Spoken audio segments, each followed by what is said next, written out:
Grand titre de l'actualité de ce 25 décembre, avant d'évoquer bien sûr dans quelques instants Noël avec notre invité, ce sont les ultimes préparatifs pour le début de la campagne de vaccination qui débute, rappelons-le, dimanche, début très symbolique d'abord avec les premières piqûres dans 2 EHPAD, l'un en Seine-Saint-Denis, département durement touché par la pandémie, l'autre à Dijon en Bourgogne où le virus circule activement actuellement, avec pour objectif à terme de vacciner 1 million de personnes âgées dans les EHPAD, particulièrement fragile.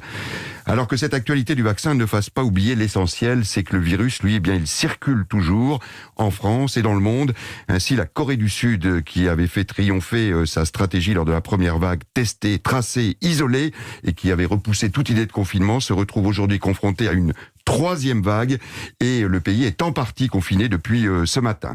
Bonjour Anne Le Gall. Bonjour. Du service Société d'Europe 1, spécialiste santé.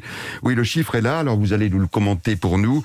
21 000 nouveaux cas en 24 heures, est-ce qu'il faut, Anne, s'en inquiéter? Alors c'est clairement plus que les 14 000 cas de mercredi ou les 11 000 de mardi, mais la ruée vers les tests de dépistage ces derniers jours peut expliquer ce chiffre élevé.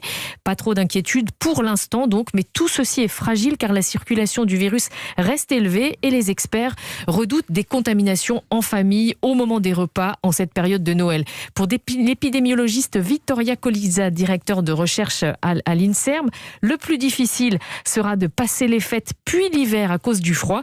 Il faudra sans doute maintenir des mesures restrictives pendant plusieurs mois, dit-elle, mais on devrait pouvoir souffler un petit peu au printemps 2021.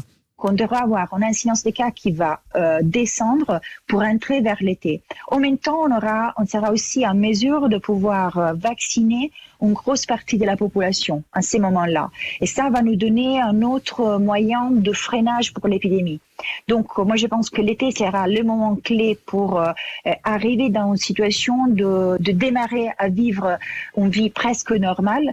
Et le gros objectif est vraiment de mettre tout en place pour pouvoir vivre les prochains hivers, les prochains automnes-hivers de façon normale avec les vaccins dans nos corps. Voilà, la campagne de vaccination qui démarre ce week-end est donc porteuse d'un immense espoir.